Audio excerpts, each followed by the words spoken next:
நீங்க பாக்குறீங்க எதிர்கட்சிகள் என்ன பண்றதுன்னு தெரியாம முழிக்கிறாங்க. வயிற்றெரிச்சலும் ஆற்றாமலையும் ஆரோக்கியமற்ற அரசியல் சூழ்ச்சிகளை செஞ்சு பார்க்கிறாங்க. நாம வளர்ச்சி அரசியலை பேசினா அவங்க வேற அரசியலை பேசுறாங்க. நான் உறுதியா சொல்றேன், அவங்க எத்தனை சூழ்ச்சி செஞ்சாலும் அத்தனையும் நாங்கள் முறியடிப்போம், அதை சிதைப்போம். இந்த முத்துவேல் கருணாநிதி ஸ்டாலின் கிட்ட அந்த பாட்சாலாம் பலிக்காது, எதுவும் எடுபடாது. நேற்று முன்தினம் நான் ஒரு ட்வீட் போட்டேன்,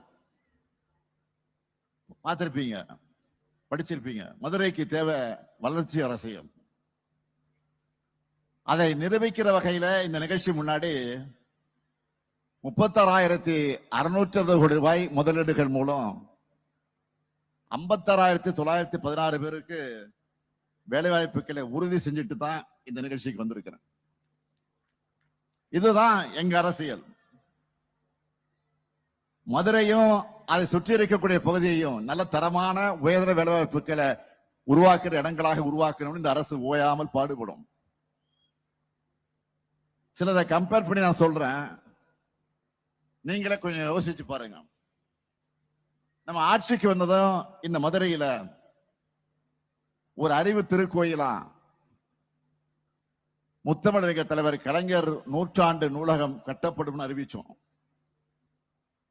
அதை நான் சொன்ன காலத்துக்கு முன்பே பெருசாக கட்டி முடிச்சு இப்ப பல லட்சம் பேர் அதுல பயணிச்சுக்கிட்டு வராங்கன்னு நீங்களே பார்த்துக்கிட்டு இருக்கிறீங்க.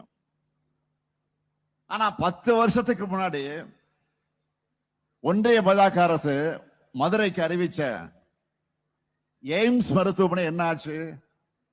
இன்னும் வரல. மதுரை மண்ணில் நம்ம வீர விளையாட்டான ஜல்லிக்கட்டுக்கு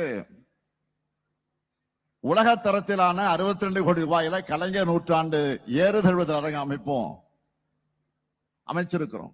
அறிவிச்சுட்டு அறிவிப்போடு நிறுத்திடாம அமைச்சிருக்கோம். இதே பாஜக அரசு நம்ம மதுரையில் நடந்த கீழடி அகழ்வாராய்ச்சியை நிறுத்த பார்த்தாங்க. நம்ம ஆட்சிக்கு வந்ததும் பல கட்டங்களாக கீழடி ஆராய்ச்சியை முன்னெடுத்து அது செயல்படுத்துவது மட்டுமில்லாம இதுவரை கிடைத்த தொல்பொருட்கள் கொண்டு பிரம்மாண்டமான கீழடி அருங்காட்சியகம் அமைச்சிருக்கோம். உலகம் முழுக்க இருந்து கீழடி அருங்காட்சியத்தை பார்க்க தமிழர்கள் வராங்க. ஆனா ஒன்றிய பாஜக அரசு கீழடி ஆய்வறிக்கை கூட வெளியே வந்து விடக்கூடாதுன்னு தமிழ் மேல வெறுப்போட நடந்துக்கிறாங்க. மதுரையில உலக தரத்தில் ஆக்கி மைதானத்தை திறந்து வச்சிருக்கிறோம். 24 நாடுகள் கலந்திருக்கிற ஜூனியர் ஆக்கி உலக கோப்பை நம்ம மதுரையில நடந்துகிட்டு இருக்கு. ஆனா ஒன்றிய பாஜக அரசு என்ன செய்யுது? குஜராத் மாதிரி அவங்க கட்சி ஆளக்கூடிய மாநிலங்களுக்கு விளையாட்டு நிதியை கொட்டி கொடுக்கிறாங்க.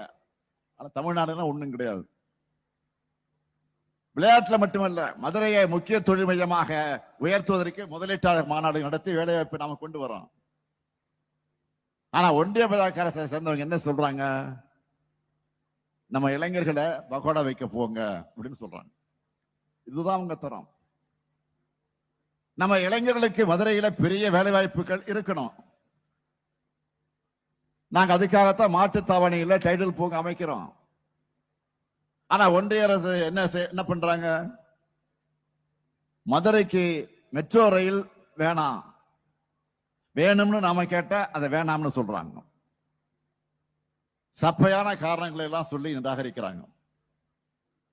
அது மட்டுமல்ல, பாஜக தலைவர்கள் மதுரைக்கு மெட்ரோவே தேவையில்லைன்னு திமிரா வேற பேசுறாங்க. சரி, இவங்க சொல்ற லாஜிக் இப்படி பார்த்தா பாஜக ஆளக்கூடிய மாநிலங்கள் இருக்கிற பாட்னா, ஆக்ரா, இந்தூர் எல்லாம் அங்க மெட்ரோ ரயிலுக்கு எப்படி ஒப்புதல் கிடைச்சது? ஏன் எங்க மதுரையில மெட்ரோ ரயில் ஓடக்கூடாதா? மதுரைக்காரங்கன்னா உங்களுக்கு இலக்காரமா போச்சா? எங்க அரசுல இன்னும் மதுரைக்கு நாங்க என்னவெல்லாம் பண்ணிருக்கோம்னு சொல்லட்டா, இன்று திறக்கப்பட்டிருக்கக்கூடிய வீரமங்கை வேலுநாச்சியார் மேம்பாலம், கோரிப்பாளையம் ஜங்ஷன்ல மேம்பாலம் கட்ட பணி நடந்துகிட்டு இருக்கு. பேராசிரியர் அன்பழகன் பள்ளி மேம்பாட்டு திட்டத்துல 70 பள்ளிகளை மேம்படுத்தி இருக்கிறோம். முதலமைச்சரின் கிராம சாலைகள் மேம்பாட்டு திட்டத்தை 428 பணிகள் நடந்துகிட்டு இருக்கு. ஆதி திராவிடர் நல வீட்டு வசதி திட்டத்தில் 57 பணிகள் நடந்துகிட்டு இருக்கு. காந்தி அருங்காட்சியகத்தில் விடுதலை போராட்ட வீரர்களுடைய கண்காட்சி நடந்துச்சு. அகில இந்திய ஃபார்வர்ட் பிளாக் தலைவர் PK மூக்கியாதேவ் அவர்களுக்கு சிலையோடு கூடிய அரங்கம் அமைக்கும் பணி நடந்துகிட்டு வருது. பெருங்காமலூர் தியாகிகளுக்கு நினைவுமண்டபம் கட்டி திறந்து வச்சிருக்கிறோம். மொத்தமா சொல்லணும்னா கடந்த 4.5 ஆண்டு காலத்துல மதுரை மாவட்ட மக்களுக்கு மட்டும் 6000 கோடி ரூபாய் மதிப்பிலான நலத்திட்ட உதவிகளை வழங்கி இருக்கும். இதுவரைக்கும் 4300 கோடி ரூபாய் மதிப்பிலான 10,000 வளர்ச்சி பணிகளை செஞ்சு தந்திருக்கிறோம். இப்போ 5000 கோடி ரூபாய் மதிப்பிலான 358 வளர்ச்சி பணிகள் நடந்துகிட்டு இருக்கு. அது சரி, இத்தனை செஞ்சிருக்கோம்னு சொல்றீங்களா, புது அறிவிப்பு எதுவும் இல்லையான்னு நீங்க கேட்கிறது எனக்கு புரியுது. ஆமா, உங்களை புரிந்து கொண்டவன் நான், என்னை புரிந்து கொண்டவர்கள் நீங்கள். நமக்கு இடையில எந்த சக்தியும் இந்த மண்ணில் புகுந்து பிரிவினை உண்டாக்க முடியாது. மதுரையின் வளர்ச்சியை யாராலும் தடுக்க முடியாது.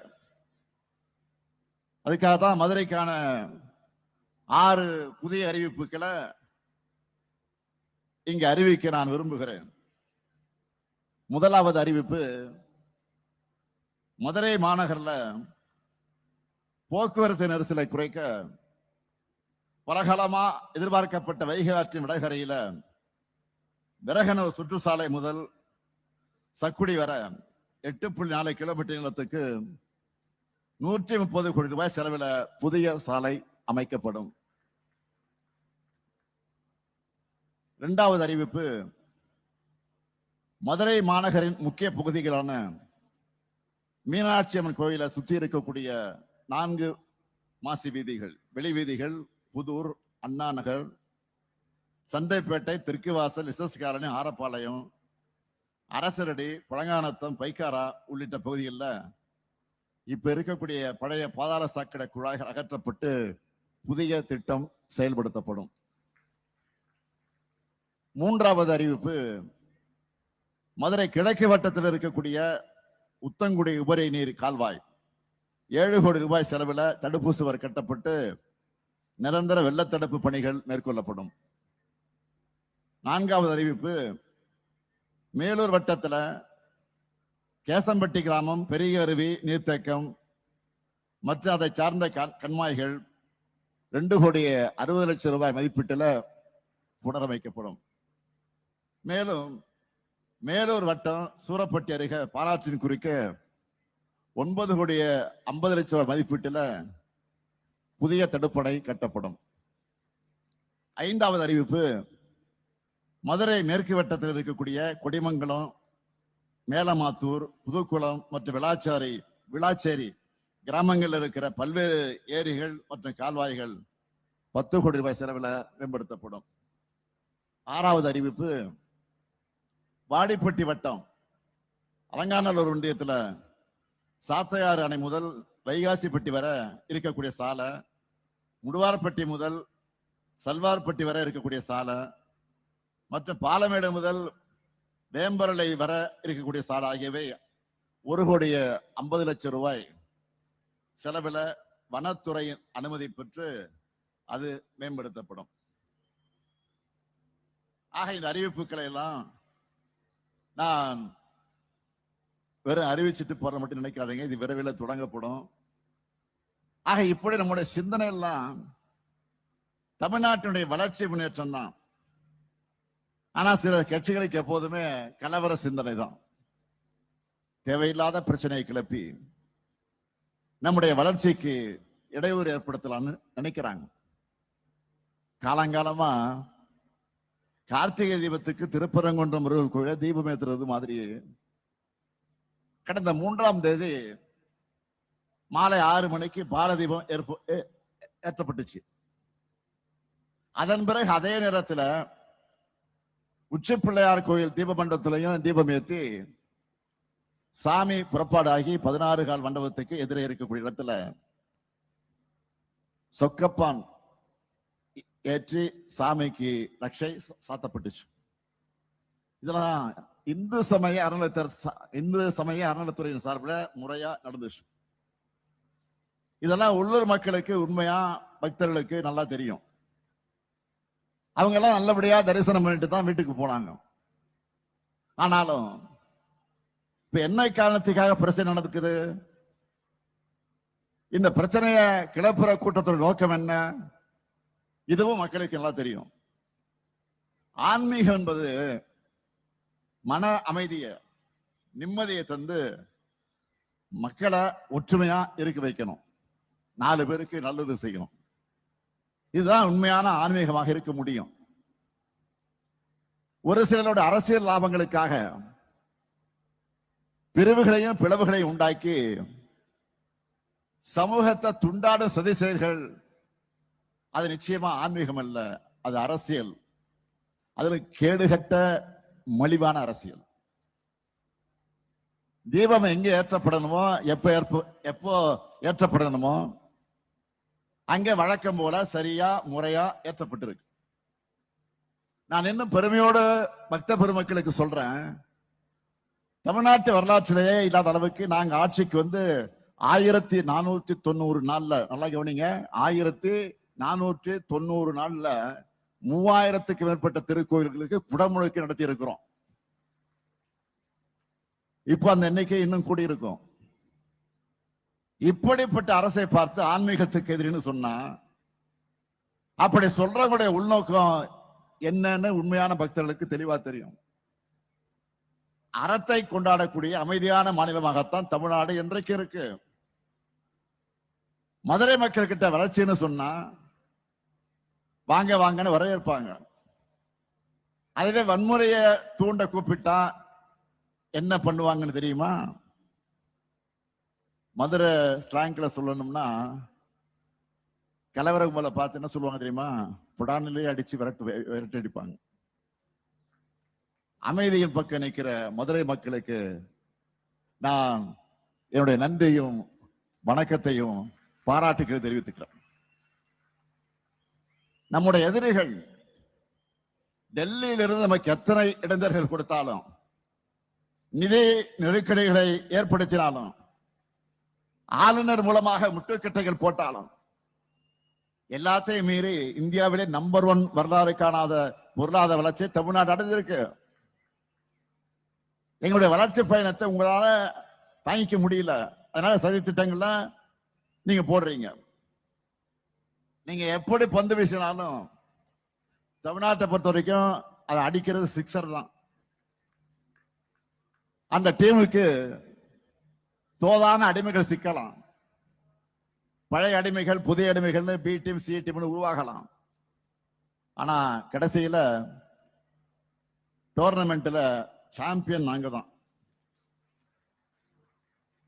வர 15ஆம் தேதியிலிருந்து ஏற்கனவே கலைஞர் மகளிர் உரிமை திட்டத்தில் பயனடையக்கூடிய 1,14,00,000 மகளிரோடு சேர்த்து விடுபட்ட மகளிருக்கும் மாதம் 1000 ரூபாய் உரிமை தொகையை தரப்போகிறோம். கட்டணமில்லா விடியல் பேருந்து பயணம், நான் முதல்வன், புதுமை பெண், தமிழ் புதல்வன், எண்ணற்ற திட்டங்களை அந்த திட்டத்தினால தமிழ்நாடு மேலும் உயரும். எங்களின் சாதனை பயணம் திராவிட மாடல் 2.0 உங்கள் ஆதரவோடு தொடரும். மக்களுக்கான நன்மைகள் பெருகும்.